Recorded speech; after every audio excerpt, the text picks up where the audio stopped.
Let's journal to get our shit together.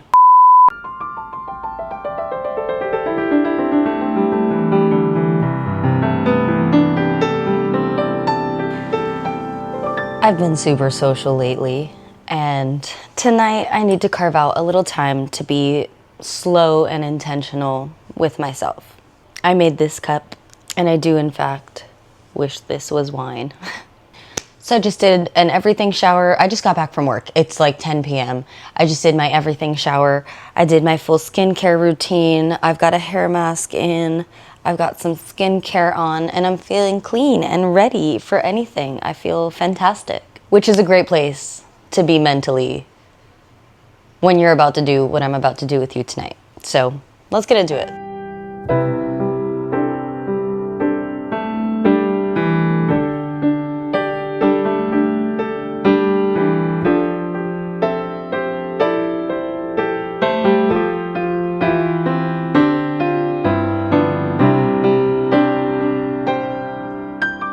This isn't just a new month. We're journaling for a whole new season.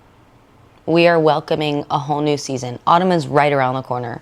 And like most people, I suffer from seasonal depression every year. And so I think journaling in this way really helps me to see the positive from the past, try to bring it into the future, and really prepare for it, I guess, in a way, so that it's not so bad when it finally gets here. I think getting ahead of it and preparing for it can help me romanticize it when the time comes. Do you want to say hi? Do you want to say hi? So, come journal with me. We're having a slumber party. I've always been the artsy-fartsy kid. I had a scrapbook growing up that I was obsessed with.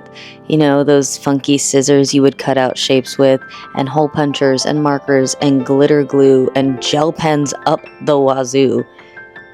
I've always been in the habit of documenting and writing down the things that happen to me, either how I receive them or experience them, or how I'd like to remember them.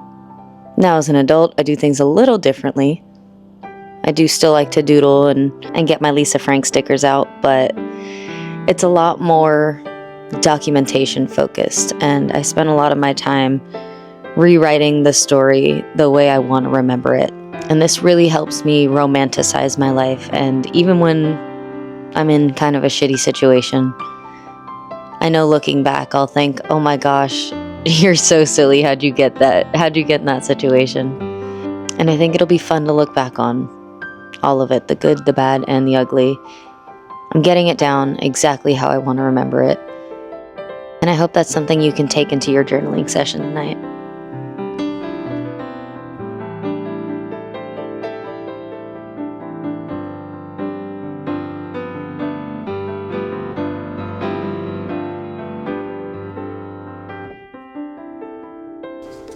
Okay, so here's the basic gist of my monthly recap and my new intentions. Essentially, monthly spread, August recap, September intentions and goals, and kind of a general vibe check, if you will.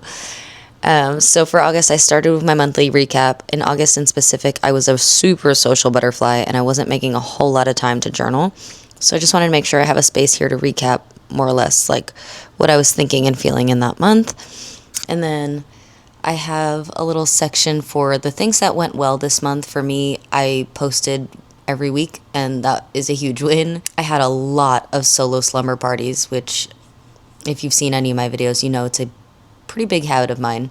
And I got my social battery all charged up. So these are some things that went really well for me. What didn't go so hot is that even though I was pretty consistent with my posting, I don't have any new subscribers for the month, but that's okay. I ate out way too much this month. I was a fast food queen.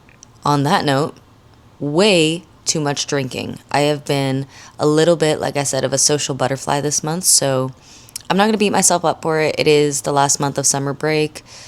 And then lastly, for my August recap, I have what do I need to focus on next month in order to hit my goals. And then for September, I have my intentions for the month, which my intention for the month is to lock the fuck in on my self-development and my YouTube journey. break it down a little bit further, I have goals for my mental health, and then my goals to feel successful, aka my goals for not just my mental health, but like my career health. And then I left this little space empty here because I think tomorrow I'd like to go print out some cute little pictures here to put in a September mood board so we can kind of capture the vibe that we're going for this month. So that's really it. Thank you for journaling with me, hanging out with me, having our little slumber party together. If you made it this far, you deserve a little sweet treat. Let's pick a card together and then I'll send you off on your merry way to hopefully get some really good manifestation journaling in yourself. So for today's little sweet treat, I got these animal spirit deck for either Christmas or my birthday one year. And it comes with a little guidebook. So let's pick a card and see what it says. And that'll be where I leave you for tonight. So before you go, we're going to get you a little sweet treat.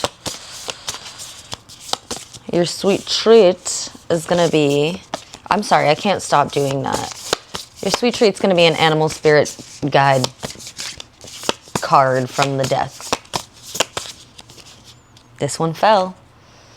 Ooh. Your sweet treat is a tiger. Let's see what it means. Ooh, this is a good one. This is a good one for our slumber party night. The tiger, it says here, I'll share that with you in a second if you want to read it yourself. But essentially, the tiger is a lunar force, ease in the darkness, and feminine energy. The tiger hunts at night, at one with silence, fearing nothing. This card reminds us to take in the wild darkness, to allow the lunar forces to soothe and heal our spirits. Sensuality, receptivity, and devotion are all heightened in the midnight hour, and the tiger takes advantage of these boons. Spend some time in silence this evening, drinking in that potent calm. There is nothing to fear in the stillness except the awakening of your own power. How fitting.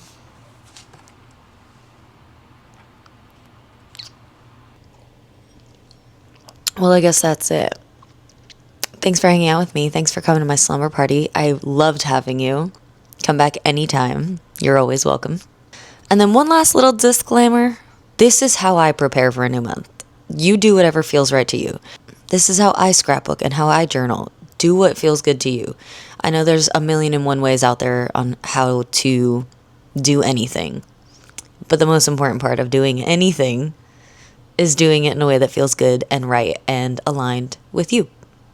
So remember that. And you're doing great, sweetie. Oh, I'm so excited. I'm about to watch some Death Note and bed rot.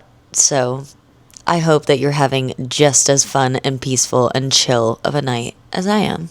And until next week, I love you. And by the time this goes up, it's Monday. So happy me Monday. And I'll see you in the next one. Bye, guys.